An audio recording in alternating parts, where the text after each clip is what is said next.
Hi everyone and welcome back to the Colour Cave where we like to play with art stuff. My name is Jem and today I have for you the March Upcrate, which is from our friends in Germany. Let's see what is in the box. We're hoping for a selection of supplies that work well together so that we can create an artwork that fits the prompt, which for this box is the Upcrate Battle.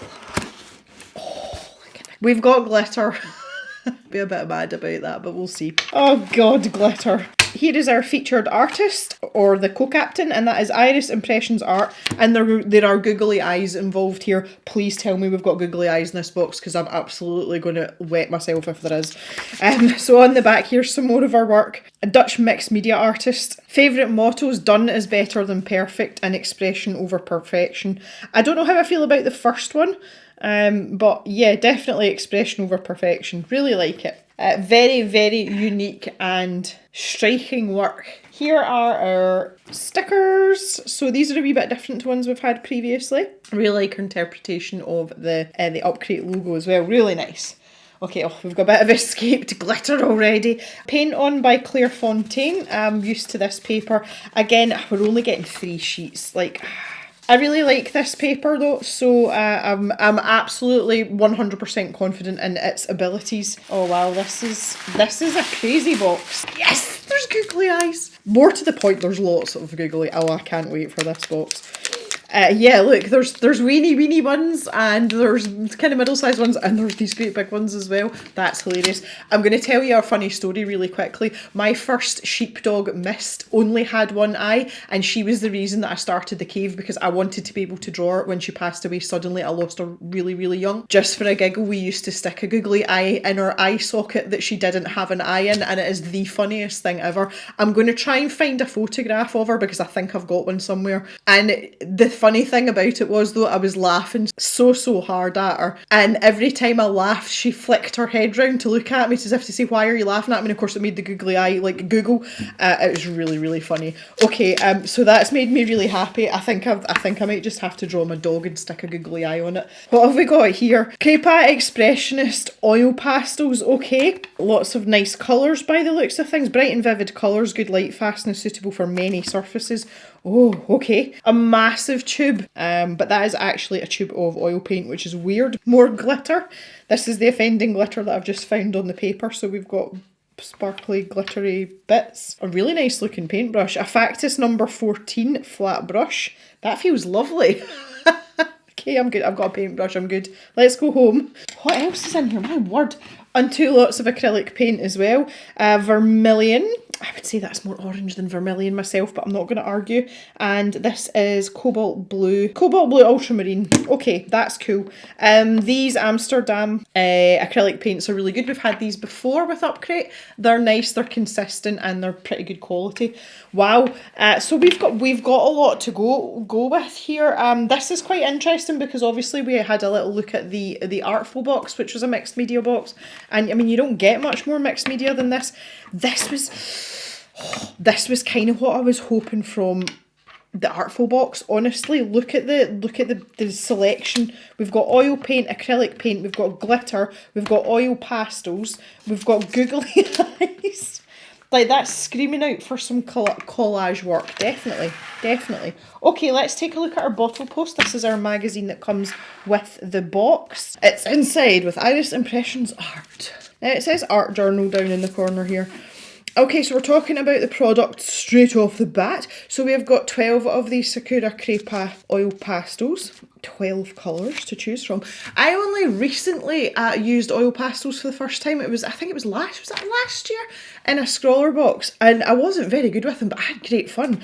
So let's take a little look at what it says here. They're smooth to apply, broad strokes, texture and depth, or even imitate the effect of oil paint. Good for lots of stuff, easy to apply on various surfaces such as paper, canvas, wood, plastic and stone. Recommended retail price is €11.75, so I would say that's fairly cheap, I think. Again, not very good with my oil pastel prices. Okay, we've got the Amsterdam acrylic. We've had these before in an upgrade. We had the offensive yellow colour, some of you may remember. And yeah, I really like this as acrylic paint. I like this slightly smaller tube size as well. Most of the acrylic paint I have is great big tubes and they're quite cumbersome. These are much better for putting in a box and taking with you if you want to paint, for example, in another room of your house, which I do quite frequently. Sometimes I haul ass over to that direction where my sunroom is, especially at this time of year, we're starting to get some sunshine, woo! So yeah, these little tubes are great for that and I don't have to splodge out, you know, yeah, it's just good. The Amsterdam Acrylic Series extensive range of remarkably vibrant acrylic colours, yes we know. Versatile paint.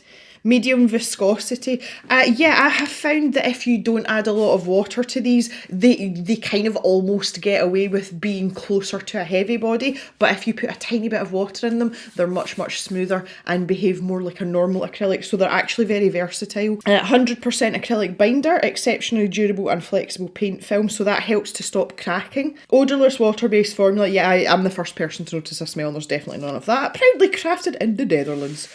Okay, we've got the Van Gogh paint here. Now, I've already spoken to someone about this, so I already know about this. In the magazine it says acrylic colour and it is a tube of oil colour that we have. Now I did find this quite odd when we opened the box up because they've given us one paintbrush, and to have acrylic paint and oil paint in one paintbrush, that's a total nightmare. This does not belong in this box, it does not fit in the box. And basically it was a mistake. It was like crossed wires between the supplier and Upcrate. Van Gogh were supposed to send yellow acrylic and they've sent oil by accident. What I am going to do is, for the purposes of the upgrade battle, which we're going to get stuck into just shortly, I'm going to switch this out for a yellow acrylic paint. I do not have Van Gogh yellow acrylic, but I have lots of other acrylic paint. If anybody thinks that's cheating, well, tough, but I'm not starting messing about with other brushes because oil takes ages to dry. I've got to get spirits out and all that kind of thing. So this will be relegated to my oil paint basket. It will get used at some point, just not today.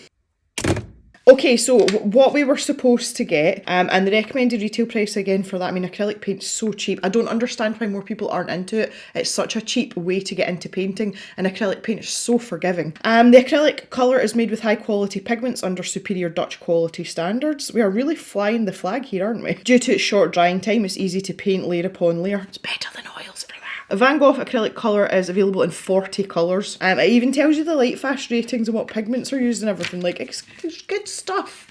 The glitter, we've got purple and silver glitter, and they've called them wiggly eyes. I love that. I can honestly say, oh, it says googly further down, googly eyes in 4 sizes. I have never, ever had a subscription box that's had glitter and googly eyes in it. There's a little bit here about the Clairefontaine paper. I love the Clairefontaine paper. It's very reliable. It's absolutely worth the money. And this particular one, this is the smooth version. It's quite versatile as well. You can use it for loads of stuff. So that was a really good choice considering the hodgepodge of things we've got in the box. The Factus paintbrush, short wooden handle, varnished in matte grey, suitable for watercolour and water-based techniques and tempera paint. They don't actually tell you anything about the bristles. They tell you about every other part of the paintbrush, but not the actual bristles. I want to say that's natural hair. I don't know why we've got a page ready for our message here, but okay. So here's our co-captain. And okay, so the reason that, well, okay, they've tried to have a theme here. The co-captain is Dutch, so that makes sense with the paint brands and all the rest of it. I really like stuff like this. Again, not something that I would ever do, but here we are. So there's a nice little interview there with our co-captain as well, and obviously a showcase of some of her work as well. You can follow her on Instagram too. So her trademark seems to be this wide left eye. It appears in quite a lot of her artworks. That's quite an interesting signature point to have. I really don't know what the point of having this in the middle is, but okay. Special tips. Okay, so we're getting some information here to help us. Oil and acrylic. Obviously, when they say oil and acrylic here, they're not referring to the oil paint because that wasn't supposed to be here. They're talking about the pastels here. Adding acrylics on top of oil pastels might not work so well in the long term. Putting your oil pastels on top of the acrylics works very well. Mixing paint colours as well. Well, again, if we switch this out for an acrylic paint, Then we can mix green because we'll have yellow and blue, and we've got this vermilion colour, which it looks very orange for vermilion, but at least that gives us options for actually putting some paint down. Nice how to do video here as well, and it looks like the artist is actually using the supplies that come in the box. We were talking a little bit about that in the scroller box video last week, and although they don't hide the fact that the artist hasn't just used the supplies in the box, they don't really make it obvious either. But you can see here, there is the tube of this paint, etc. So, you know, I always think it's nice if you're going to give us a box and give us a featured artist, make the featured artist use the stuff that's in the box. The rest of us have to do it, so they should have to do it too. Yeah. Okay, art out of the box with Katrin. I'm really not sure what this section's for. You can see her trying out the paints here. I suppose it's a step-by-step. Yeah, okay, it's a step-by-step, and you can see where she's added. I'm really not enjoying the texture of the paint and then this oil pastel that's gone down on top. Like, I'm not liking it. I was kind of hoping it would be a little bit less opaque than that, just looking at some of these marks that she's made here. Right, okay. The finished painting's lovely though. Look at the texture and everything she's got in there. That's pretty good. I like that. Okay.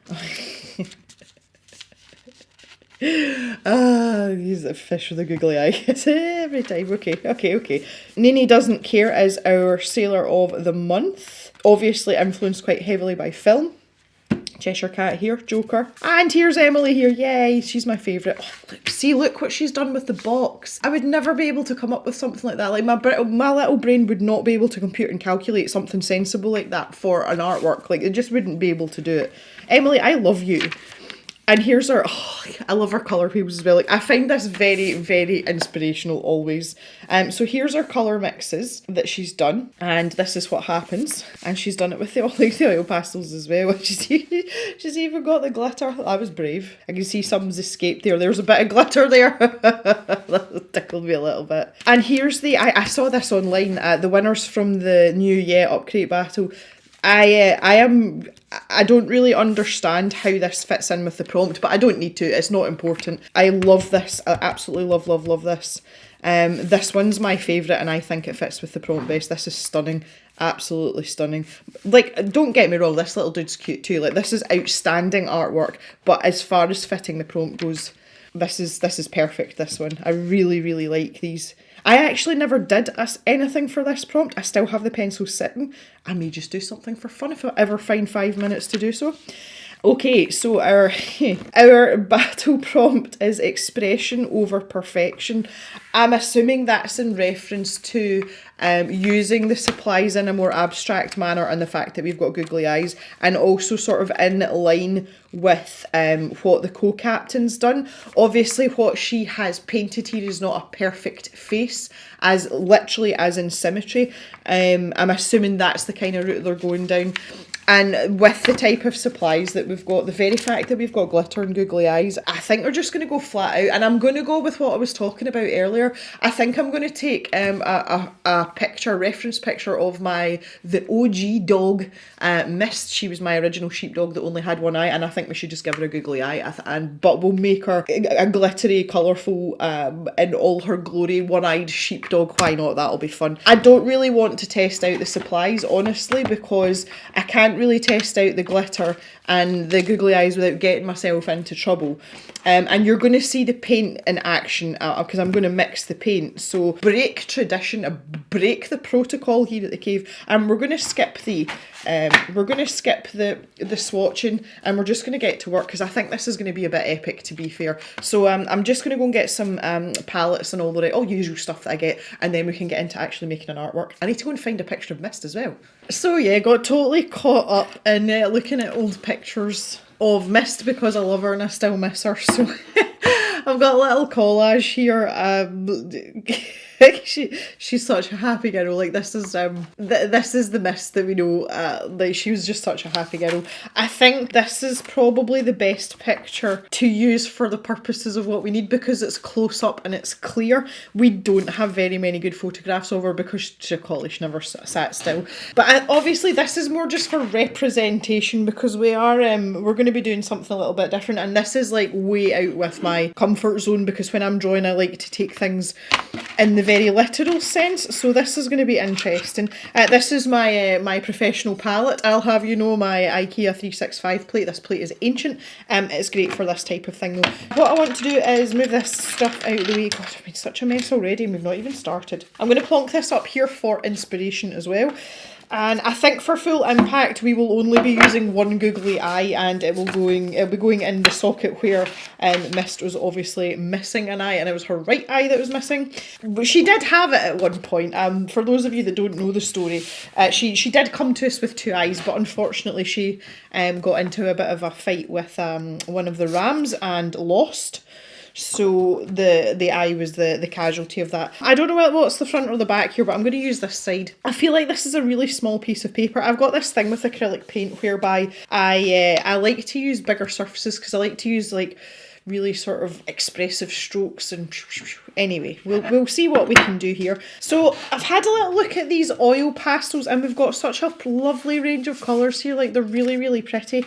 And I'm kind of hoping they're going to go down on top of this paint, okay? I have replaced the oil paint with this Winsor & Newton. This is just their student grade acrylic paint, but I have replaced it with a cadmium yellow medium. The Azo yellow is like a warmer yellow, so I figured that this would be a close enough match.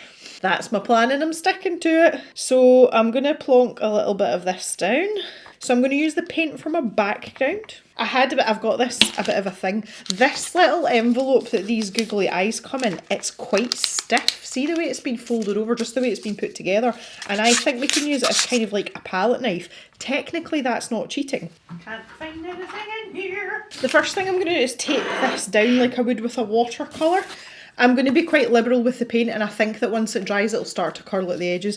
I've also got some Easter egg washi tape here, seeing as this is the weekend before Easter.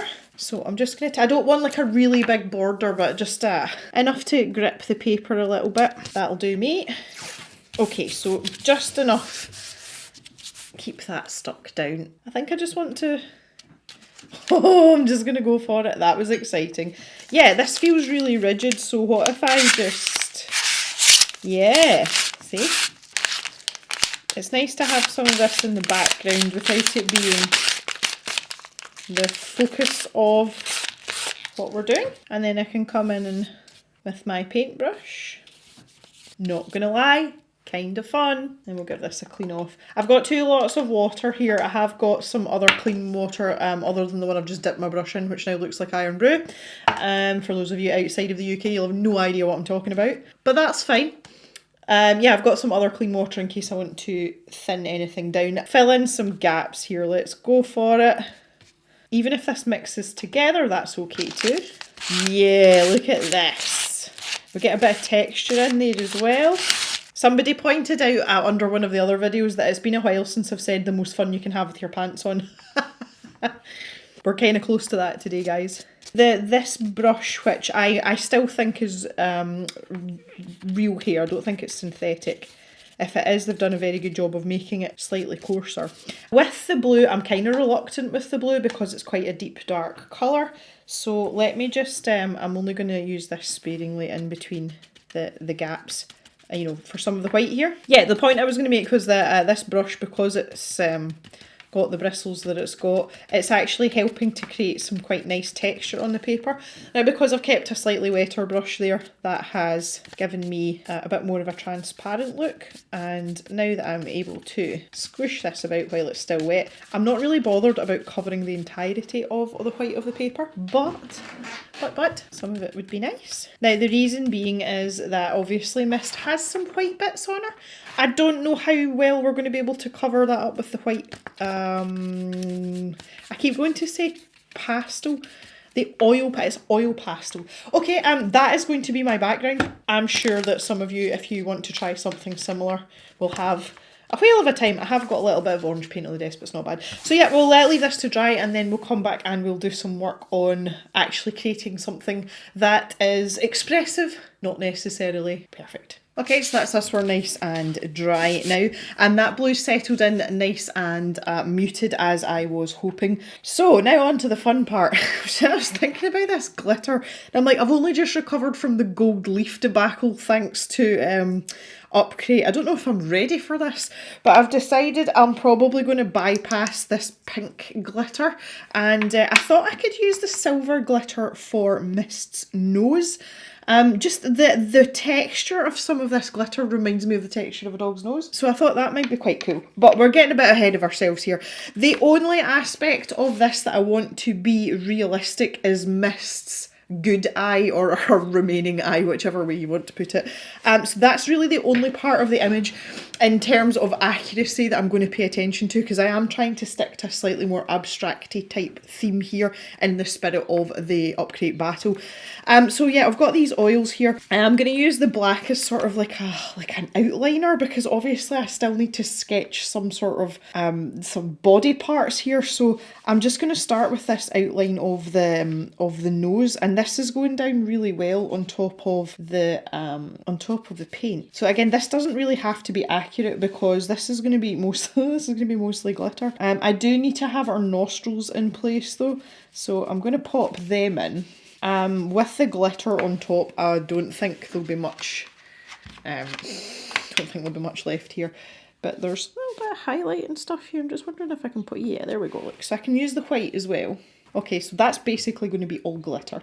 So let's bring, so there's our white bit. She has a lot of ear, this dog. Like the thing is, if people aren't familiar with short-haired collies, they're not really sure if they're actually full collie, which, you know, it's not insulting or anything, but it's like, yeah, they're basically, most of them have got the same markings as border collies, which is just the hairier version, but see, when you take all the hair away, they're the same dog underneath.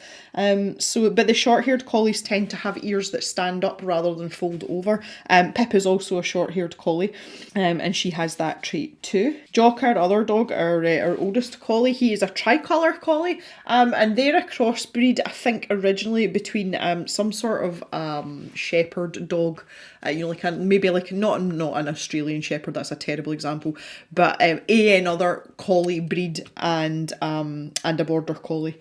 So again, Jock has a lot of the traditional markings of a border collie. Like he has the white like band round his neck, like we call it the collar, and he also has the white stripe down his, it's like the blaze down the front here as well, and he has folded over ears like a border collie. I feel like I want to pull her nose down a bit. I feel as if I can get away with bringing that down. Bearing in mind, I've not done any sort of sketches or anything for this, you know, there's no outline here, I'm just kind of like roughing it. Yeah, rough. So where the original nostrils were, I'm going to make that the top of her nose. If that's going to be there then, and we've got this lovely shade of brown that's just going to go down on top of this perfectly. And then she's got this little, there's a little highlight there as well. And then a little white at this edge.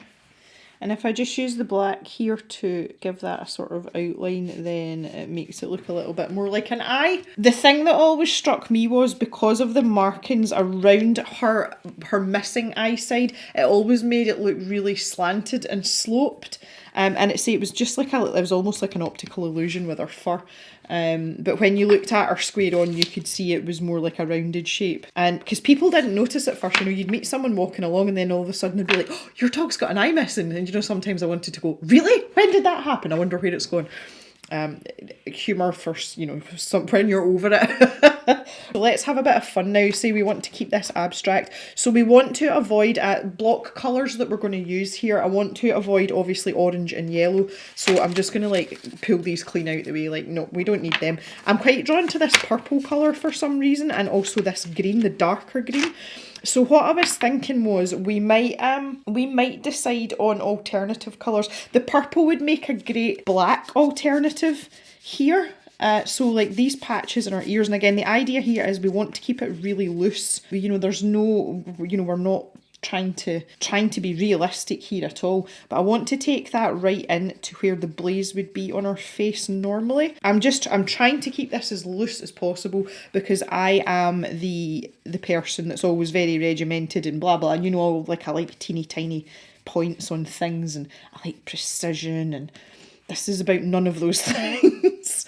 So we're kind of stuffed before I started here, wasn't I? For a dog that had such a rough start in her life, because we bought Mist as like a half-broken working dog. Now, I didn't mean broken as in like negatively, as in trained. That's what we mean by half-broken. So she wasn't quite a bona fide, fully fledged sheepy dog when we got her, but she was well on her way.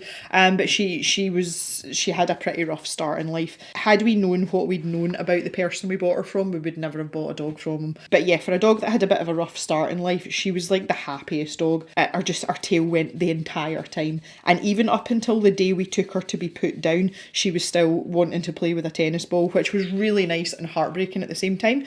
Don't regret any decisions. We made the right decisions.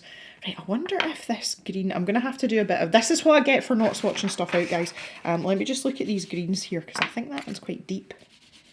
Yeah, oh, we could use that to our advantage as well.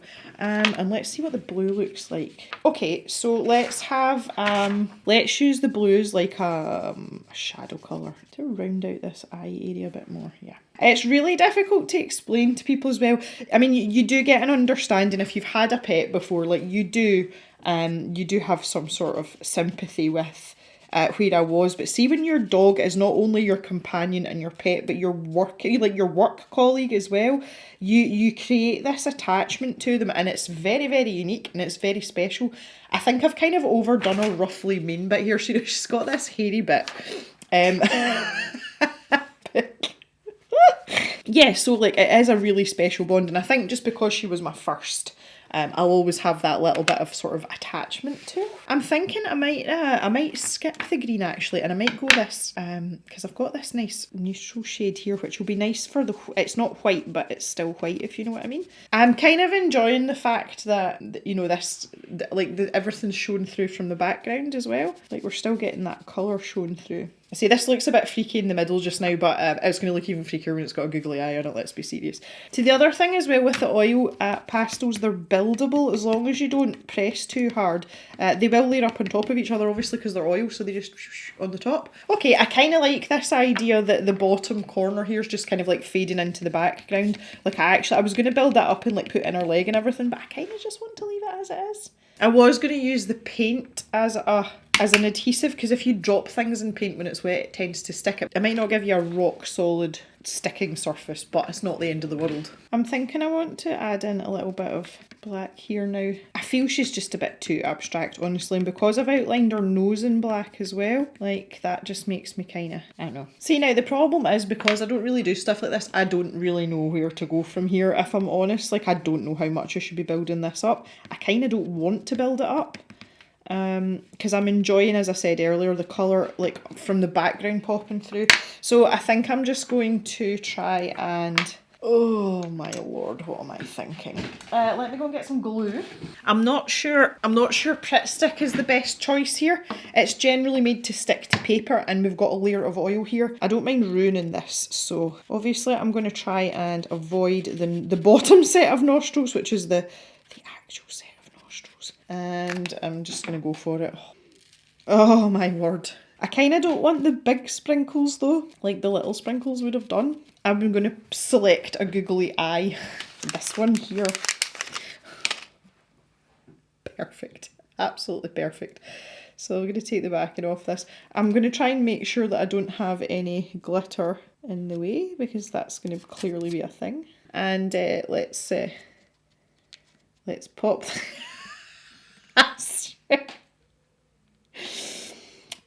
When we're finished here, we're going to have a side by side with the photograph of Mist with her googly eye, and we can see if there's any sort of resemblance. Okay, well, that's stuck to pretty much everything, look. It's stuck to the entire artwork. And we have no nostrils visible either, even with a bit of... Well, that's definitely a new interpretation. Like it's obliterated half her face. I can actually scrape them off though, because it's just sticking in the oil pastel, obviously. I'm going to have to do something crazy with my nails after this. I'm not really that angry about the rest of it though. See the fact that they've kind of trickled their way down? That's just... Some of you may remember me talking about Freya the llama and the fact that Freya likes to sniff people's eyes and their eyelashes. And I don't know what it is with her, but she just likes to do it. And it's once she's done it, it's almost like she accepts you. Now, interestingly, Mist used to sniff people's eyes. And we used to joke and say that she's got a bit of eye envy because she only had one. But it's a really strange thing. The fact that she had lost an eye. And again, but she wasn't a licky dog, so when she came up to people's faces, people would automatically back away from her thinking that she was going to lick their face, and she wasn't a licky dog at all. She was actually just coming up to sniff your eyeballs, which I don't know, it's kind of weird, but that was just something about her that we just got used to and accepted. You know, that was a changed behaviour after she'd had her eye out. It's not ideal though. You don't really know, especially for people that aren't that good with dogs. It's a bit strange having a collie come up and trying to like stick her nose in your in your eyeballs. Right, I was going to try and rescue the nostrils here a wee bit. There we go.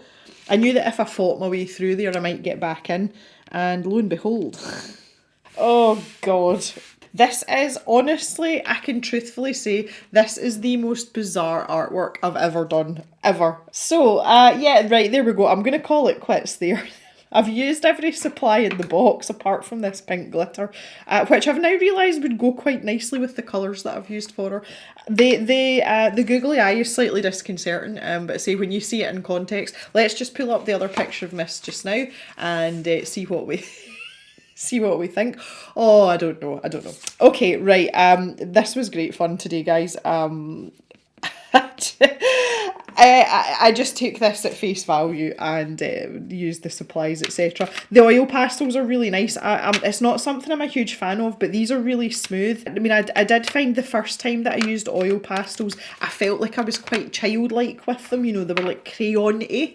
And I feel as if I've got past that a little bit today just by having this freedom to not really care about what colours should go where and that kind of thing. So in a weird way, this has been really helpful for my my oil pastel journey. No, it's not something I would use regularly. I am going to have these in the stash shop. So the day that this video is going up, I will have these if anybody would like to try them. They are really, really nice, and it's a nice pack with a good selection of colours in it. Likewise as well, I mean, I've got more acrylic paint than I know what to do with. I really do. This is from my own collection. I will stick these two in the stash shop as well, along with, of course, the glitter, because I just don't want these in my life. I'm going to have tons of it for the next 6 months anyway, thanks to just doing this artwork, so I should stick them in the stash shop also. I would love to hear your thoughts on this box, your thoughts on my artwork here. I can't quite get over this yet. Let's take the tape off. Applause to Upcrate for trying to think outside the box and keep things fresh for us, and you can't fault them for that, because one of the main complaints is always, oh, we've already had these supplies, like, oh, you know, we want something new. You cannot fault them for trying to, you know, to do that. This box will not be to everyone's taste, and I think there'll be a lot of complaints. I haven't really been near social media because I like to do these things blind, obviously, and, you know, give my own unbiased and novel opinion before it's tainted by anything else. But yeah, I think because of the glitter and the googly eyes, I think a lot of people are going to be like, what were they playing at with this box? Anyway, that is it for today, guys. I hope you have enjoyed the little adventure that we've been on today, and I will see you back in the cave for another video. So have a great day, everyone, and bye bye for now.